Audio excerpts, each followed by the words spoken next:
Hi tears, அஸ்ஸலாமு அலைக்கும். இன்றைக்கி நம்ம பேபி பொட்டேட்டோ வச்சு ரொம்ப சூப்பரான ஒரு கிரேவி செய்ய போகிறோம். சாதத்து கூட சாப்பிட்றதுக்கு இது ரொம்ப சூப்பராக இருக்கும். சப்பாத்தி கூட சாப்பிட்லாம்.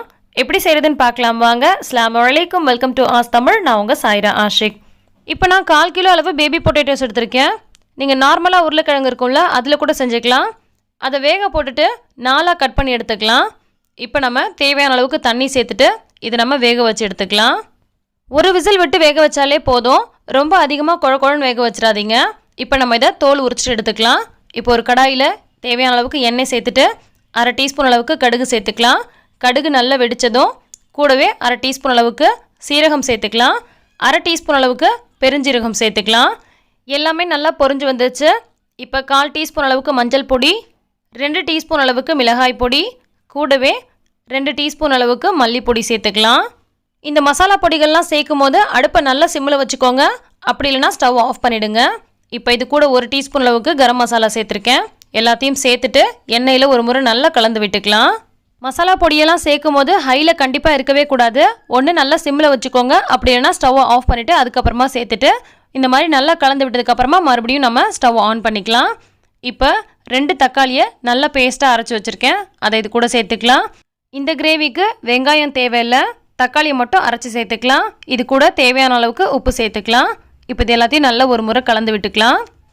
இந்த மெத்தடில் உருளைக்கிழங்கு மட்டும் இல்லைங்க, நீங்கள் மற்ற காய்கறிகளும் போட்டு செய்யலாம். அதே மாதிரியே முட்டையை நல்லா அவிச்சு கூட இந்த மாதிரி செய்யும் போது ரொம்பவே சூப்பராக இருக்கும். இப்போ இந்த மாதிரி நல்லா கலந்து விட்டுக்கலாம். லைட்டாக எண்ணெய் பிரிஞ்சு இந்த மாதிரி நல்லா கொதிச்சு வரும். பாருங்கள், நல்லா கொதிச்சு மேலே லைட்டாக எண்ணெய் பிரிஞ்ச மாதிரி வந்திருக்கு இல்லையா? இந்த சமயத்தில் நம்ம 2 ஸ்பூன் அளவுக்கு தயிர் சேர்த்துக்கலாம். நல்லா ஃப்ரெஷ்ஷான தயிராக சேர்த்துக்கோங்க. புளிப்பு இருக்கக்கூடாது. புளிப்பு இருந்தால் டேஸ்ட் மாறி போயிடும். புளிப்பு இல்லாத தயிராக சேர்த்து செய்யுங்க. அப்போ தான் ரொம்ப சூப்பராக இருக்கும். தயிர் சேர்த்து நல்லா மிக்ஸ் பண்ணி விட்டு ஒரு நிமிஷம் போல் நல்லா கொதிக்க விட்டுக்கலாம். அதுக்கப்புறமா இந்த கிரேவிக்கு தேவையான தண்ணி நம்ம ஆட் பண்ண போகிறோம். அதிகமான தண்ணி சேர்க்க தேவையில்லைங்க. ஜஸ்ட்டு 1/4 கப் அளவுக்கு தண்ணி சேர்த்தாலே போதும். இது ரொம்ப தண்ணியாக இருக்கக்கூடாது. கொஞ்சம் கெட்டி பதத்தில் தான் இருக்கும் இந்த கிரேவி. இப்போ இது கூட கொஞ்சம் போல் கொத்தமல்லி தழை சேர்த்துக்கலாம்.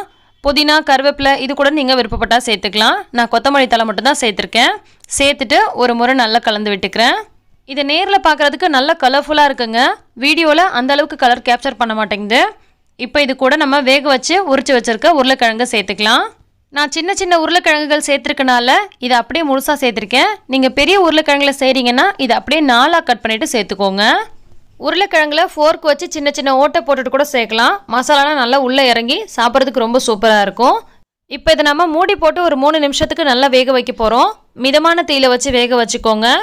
இதோட பச்சை வாசனைலாம் போயிட்டு கிரேவி தேவையான பதத்துக்கு சுண்டி வந்திருக்கும்.